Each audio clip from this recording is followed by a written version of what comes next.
कल हमने गुहिल वंश के बारे में कॉमन जानकारी ली और ये पता लगाया कि गुहिल वंश का संस्थापक कौन था। इसी कड़ी में अपन आज आगे चलते हैं, मेवाड़ इतिहास के बारे में पढ़ते हुए अपन। तो आज हम पढ़ेंगे एक ऐसे शासक के बारे में जो गुहिल वंश में जन्म हुआ और जिसकी खड्ग 32 मण की थी। एक मण में 40 किलो वजन होता है, यानी इसकी तलवार 1280 केजी की मानी जाती है, ऐसा लिखा हुआ मिलता है। एक ऐसा शासक जो एक बार भोजन में 4 बकरे खाता था, एक झटके में 2 भैंसे काट देता था। एक ऐसा शासक जिसकी 35 हाथ की धोती मानी जाती है और 16 हाथ का दुपट्टा माना जाता है। और यह शासक गुहिल वंश का वास्तविक संस्थापक कहलाता है। गुहिल वंश का वास्तविक संस्थापक कहलाता है और इन शासक का नाम था बप्पा रावल। जनता इन्हें प्यार से बप्पा रावल के नाम से जानती थी। हालांकि रावल यहाँ के शासकों की उपाधि रही है और बप्पा जनता इन्हें बाप के समान मानती थी, इस कारण इन्हें बप्पा कहा गया। इनका मूल नाम है वह कालभोज अथवा मालभोज मिलता है। मूल नाम इनका कालभोज अथवा मालभोज मिलता है। बप्पा रावल, कालभोज, इनकी कहानी बड़ी इंटरेस्टिंग है। दोस्तों, अगर हम शुरुआत में चले तो ये मेवाड़ के गुहिलों का वास्तविक संस्थापक भी है और गुहिलों का प्रथम प्रतापी राजा भी है। प्रथम प्रतापी राजा बप्पा रावल ही माने जाते हैं। दोस्तों, इनकी कहानी के बारे में कहा जाता है कि जब इनका जन्म हुआ तो उस समय इनके पिता की हत्या भीलों ने कर दी। भीलों द्वारा पिता की हत्या करने के कारण इनकी माता को यह चिंता सताने लगी कि मेरे बालक को कहीं भील ना मार दें। मेवाड़ जो साम्राज्य था वो गुहिलों को भीलों से मिला था। कल मैंने बताया था कि भीलों के राजा मांडलिक ने गुहिल को अपना साम्राज्य दिया था। इसी तरह अब ये चिंता इसकी माँ को सताने लगी तो वह माँ इस बच्चे को शिव भक्त साधुओं के पास पहुँचा देती है। दोस्तों, आपको दिमाग में ये बात रखनी है कि बप्पा रावल का पालन पोषण किसने किया। तो बप्पा रावल का पालन पोषण करने वाले शिव भक्त साधु थे। कौन थे? शिव भक्त साधु। इन्होंने बप्पा रावल का पालन पोषण किया। आप सभी जानते हैं कि पुराने समय में गुरुकुल में शिक्षा जो चलती थी, उस शिक्षा में कोई पारिश्रमिक नहीं लिया जाता था, मेहनताना नहीं लिया जाता था, फीस वीस का कोई सिस्टम नहीं था, परंतु एक सिस्टम था सेवा का, या फिर गुरु दक्षिणा दी जाती थी। अब देखो, गुरुकुल में रहने वाले बच्चे ही सारे काम करते थे, तो इसी कड़ी में कालभोज या मालभोज को गाय चराने का काम सौंपा गया। कहते हैं मूणोत नैणसी ने लिखा कि बप्पा रावल जो थे वो हारित ऋषि की गाय चराते थे। मूणोत नैणसी ने अपनी ख्यात में बताया कि बप्पा रावल हारित ऋषि की गायें चराते थे। इस तरह हमें अन्य जानकारी में यह भी पता चलता है कि शिव भक्त साधुओं की गायें बप्पा रावल चराया करते थे। इन गायों में एक गाय ऐसी थी जो सुबह सुबह बहुत दूध देती थी, परंतु साय के समय दूध नहीं देती थी। ऐसी स्थिति में साधुओं को संदेह होने लगता है कि गाय का दूध बप्पा रावल पी जाता है। मैंने आपको पहले ही बप्पा रावल के बारे में बता चुका हूँ कि ये काफ़ी हट्टे कट्टे जवान थे, तो इस कारण ये संदेह होना भी वाजिब था कि गाय का सारा दूध कौन पीता है? बप्पा रावल पीता है। साधुओं के ये संदेह की बात बप्पा रावल के कानों तक पहुँची। बप्पा रावल ने मन में विचार किया, वो दूध नहीं पीते, फिर भी उन पर संदेह की नज़रों से देखा जा रहा है। तो बप्पा रावल सच्चाई का पता लगाने की कोशिश करते हैं कि वास्तव में गाय का दूध कौन पीता है। इस हेतु बप्पा रावल उस गाय का पीछा करते हैं और पीछा करते करते एक निर्जन गुफा में पहुंचते हैं।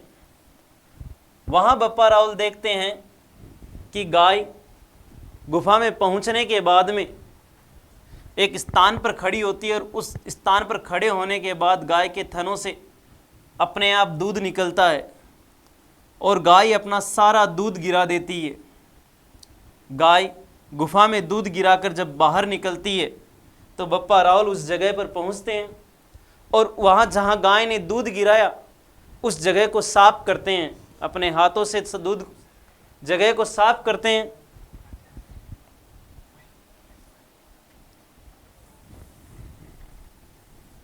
उस जगह को साफ करते हैं तो वहाँ पास में एक तपस्वी तपस्या कर रहे थे और उन तपस्वी का नाम था हारित ऋषि। बप्पा रावल के गाय के पत्ते हटाते समय असावधानी के कारण हारित ऋषि का ध्यान भंग हो गया।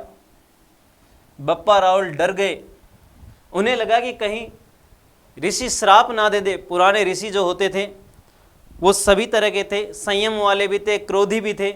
ऋषि मुनि अगर श्राप दे देते, कुक्कुरो भवे, शुकः भवे, विडाकः भवे, तो आदमी वैसा ही बन जाता था।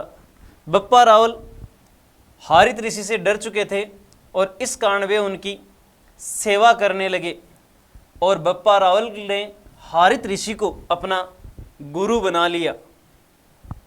दोस्तों, ये याद रखने लायक बात यहाँ ये भी है कि इस समय जब बप्पा रावल इस निर्जन गुफा में आए थे, इस जगह पर बप्पा रावल जब शासक बने तो एकलिंग जी का मंदिर बनवाया था और यह जगह वर्तमान में कैलाशपुरी में है जो उदयपुर जिले में आता है। यहाँ बप्पा रावल ने एकलिंग जी का मंदिर बनवाया था। एकलिंग जी और देवता नहीं है, भगवान शिव ही है। शिव भगवान को एकलिंग के नाम से भी जाना जाता है। बप्पा रावल ने हारित ऋषि की खूब सेवा की।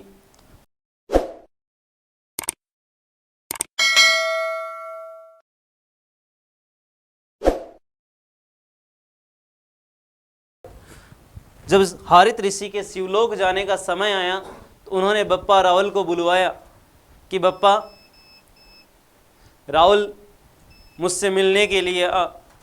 बप्पा रावल कुछ विलंब कर देता है जिस कारण शिव का विमान हवा में ऊपर उठने लगता है हारित ऋषि को लेकर के, परंतु हारित ऋषि को दूर से बप्पा रावल आते हुए दिखाई देते हैं।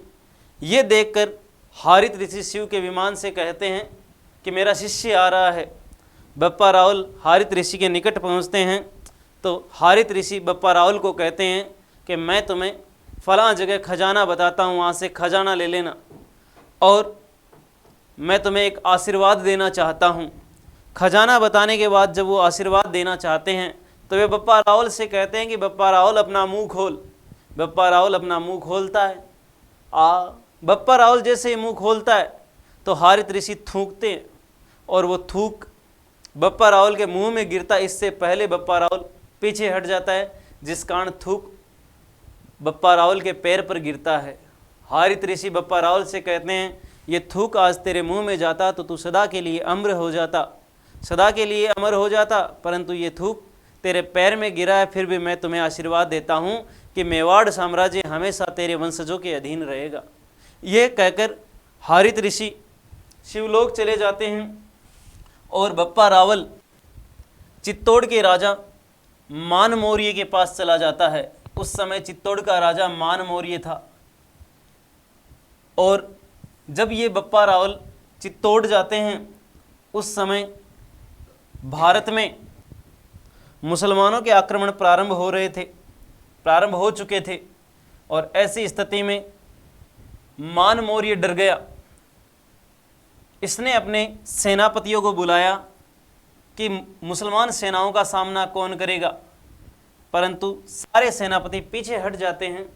तब आगे आता है बप्पा रावल और बप्पा रावल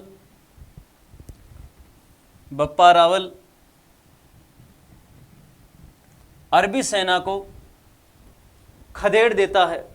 कहते हैं कि बप्पा रावल ने अरबी सेना को खदेड़ करके गजनी तक अपना साम्राज्य फैला लिया और गजनी में जाकर के गजनी के राजा सलीम को हराया। और इस सलीम की पुत्री से बप्पा रावल ने विवाह किया। हालांकि हमें इसकी पत्नी के बारे में पता नहीं चलता, परंतु इतिहासकारों ने ऐसा लिखा है कि गजनी के शासक सलीम को हटा करके बप्पा रावल ने अपने भांजे को वहाँ का राजा बनवाया और सलीम की बेटी से खुद ब्याह किया। बप्पा रावल ने इसके बाद में ईरान, इराक, खुरासान तक अपना साम्राज्य फैलाया। कुछ इतिहासकारों का ये भी मानना है कि खुरासान में ही बप्पा रावल की मृत्यु हुई, परंतु भारतीय इतिहासकार अधिकतर ये नहीं मानते। इनका यही मानना है कि इनकी मृत्यु नागदा में हुई। बप्पा रावल की मृत्यु के बारे में यही माना है कि इनकी मृत्यु नागदा में हुई। नागदा सास बहू के मंदिर के लिए प्रसिद्ध है। ये प्रश्न कई बार परीक्षाओं में पूछा जाता है कि सास बहू का मंदिर किस लिए प्रसिद्ध है, नागदा किस लिए प्रसिद्ध है। तो नागदा सास बहू के मंदिर के लिए प्रसिद्ध है। राजस्थान में देरानी जेठानी के आले भी हैं, सास बहू का मंदिर भी है, मामा भांजे का मंदिर भी है, परंतु अगर वास्तविकता देखें तो ये सास बहू का मंदिर कोई सीरियल वाली सास बहू नहीं है। यह मंदिर सहस्त्रबाहु विष्णु भगवान का है और गांव में लोगों को आसानी से नाम नहीं आता, सहस्त्रबाहु सहस्त्रबाहु सहस्त्रबाहु, और उन्होंने इसको कर दिया सास बहू। एग्जाम में ये सास बहू के नाम से ही प्रश्न आता है। क्षेत्रीय भाषा में इसे सास बहू का मंदिर ही कहते हैं। तो देखो, बप्पा रावल ने अपना ये लंबा चौड़ा साम्राज्य फैलाया और जब वापस आया तो यहाँ चित्तौड़ के राजा मान मौर्य से उसके सामंत लड़ चुके थे। बहुत सारे सामंत उसे छोड़ के चले गए और बप्पा रावल भी उससे नाराज था, जिस कारण 734 में इस मान मौर्य को हरा करके बप्पा रावल ने चित्तौड़ पर अधिकार कर लिया। हालांकि बप्पा रावल की जो राजधानी थी वो नागदा ही रही, परंतु इन्होंने चित्तौड़ के राजा मान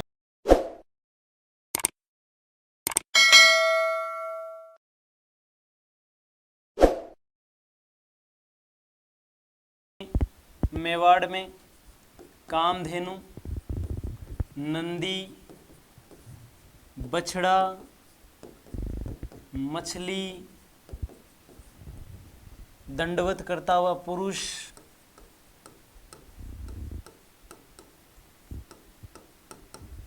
इत्यादि प्रकार के सिक्के भी चलाए। बप्पा रावल की कई इम्पोर्टेंट उपाधियां हैं जो आपको ध्यान में रखनी है। बप्पा रावल एक वीर प्रतापी योद्धा तो थे ही, इनके अलावा इन्होंने जो उपाधि धारण की, जैसे इन्हें हिंदू सूर्य के नाम से जाना जाता है, हिंदू सूर्य। चकवे की उपाधि इन्होंने धारण की, राजगुरु के नाम से इन्हें जाना जाता है। जैसे हाल गुरु, दान गुरु, चाप गुरु, राणा कुंभा को कहते हैं, परंतु राजगुरु की बात आए तो ये बप्पा रावल को कहा जाता है। हिंदू सूर्य की बात आए तो बप्पा रावल को कहा जाता है। चकवे की उपाधि किसने धारण की, तो बप्पा रावल ने धारण की।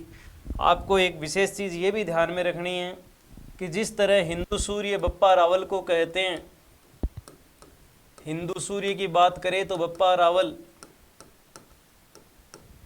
हिंदू सुल्तान की बात करें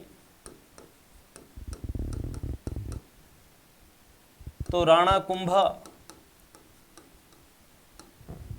हिंदू सुल्तान की बात करें तो राणा कुंभा, हिंदू पथ की बात करें तो राणा सांगा, और हिंदवा सूरज की बात करें तो महाराणा प्रताप। ये हिंदुओं के प्रमुख योद्धा थे जिन्होंने अनेक लड़ाइयाँ लड़ी और देश में हिंदू साम्राज्य को एकदम सुरक्षित रखा। मेवाड़ का जो इतिहास है वो रोचक तथ्यों से भरपूर है। इन्होंने अपनी जान गंवाई पर साम्राज्य किसी को नहीं दिया।